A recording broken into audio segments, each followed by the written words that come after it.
Dans les produits qu'on trouve dans le commerce, il y a de nombreux produits chimiques qui ne sont pas bien pour la peau. Au moins, quand j'utilise le beurre de karité, je sais que le beurre de karité ne peut pas me faire de mal.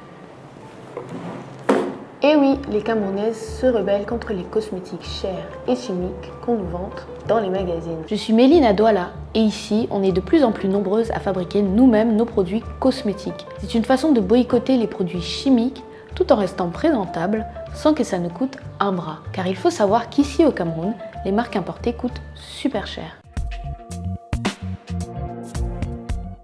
Comme moi, Merveille porte la plupart du temps ses cheveux au naturel, nappy comme on dit. Depuis 2 ans, elle fabrique ses produits elle-même avec des ingrédients locaux que j'utilise moi aussi. Elle trouve les recettes sur le web et est même devenue experte en chimie. La glycérine végétale, ça a pour effet de capter l'humidité de l'air. Il y a dans les produits qu'on trouve dans le commerce, il y a de nombreux produits chimiques qui ne sont pas bien pour la peau, pour la santé.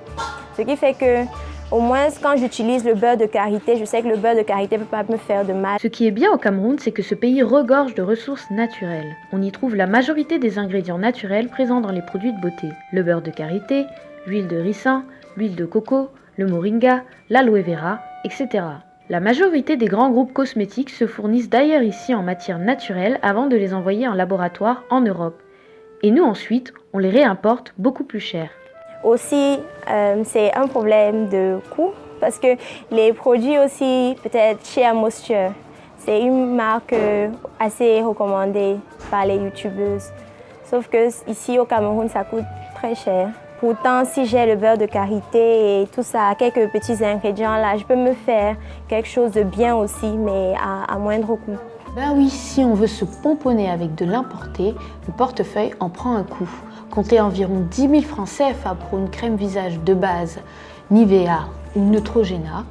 Pour ceux qui n'ont aucune idée du prix, c'est à peu près 2 fois plus cher qu'en France. Alors qu'avec de l'huile essentielle d'arbre à thé, du beurre de karité et de l'huile de jojoba, je me fais une crème super naturelle en 10 minutes pour un total de 4 000 francs CFA. On est des dizaines de milliers à échanger nos recettes de sorcières sur le net et ça va bien au-delà du Cameroun.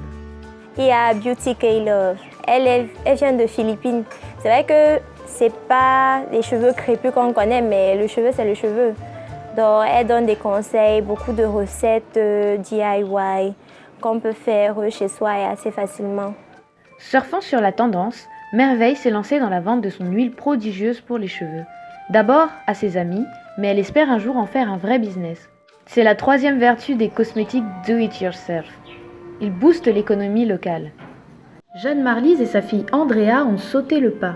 Elles ont créé il y a 3 ans leur marque de cosmétiques qui utilise exclusivement des ingrédients de la biodiversité locale. Vous allez acheter des produits L'Oréal, Head & Shoulder ou Franck Provost par exemple. Ils ont des produits qui ne sont pas pour nos types de cheveux. Donc du coup, en nous tournant plutôt vers des produits naturels adaptés aux cheveux noirs, et on arrive plus facilement à maîtriser ce cheveu. Mais maintenant, en utilisant les soins pour les cheveux, il y a aussi des soins qui sont pour le corps. Voilà, on se rend compte qu'en faisant un masque avec le marc de café ou du sucre par exemple, c'est un bon masque gourmand. Donc les femmes aujourd'hui, elles cherchent, elles ne veulent plus forcément dépenser dans les produits cosmétiques super chers. Les hommes aussi commencent à s'entretenir et à prendre soin d'eux, voilà. Tout est une question de marketing, même dans les cosmétiques faits maison. Prenez par exemple l'huile de palmiste, appelée Manyanga ici, ça sent fort et pas bon. Mais comme me l'explique Jeanne Marlise, quand on la mélange avec de l'huile essentielle de citronnelle, l'odeur devient tout de suite bien plus agréable. Leur marque exclusivement vendue au Cameroun est en pleine croissance depuis leur création il y a 3 ans. Elles emploient à ce jour 4 salariés et espèrent en recruter d'autres d'ici quelques mois. Un succès qu'elles doivent en partie à cette tendance du retour au naturel qui a démarré en Occident.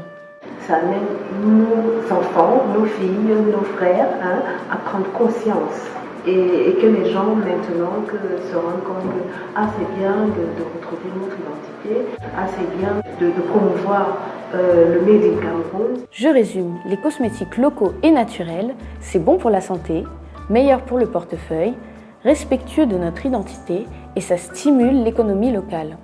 Ça fait un paquet de bons ingrédients, non ?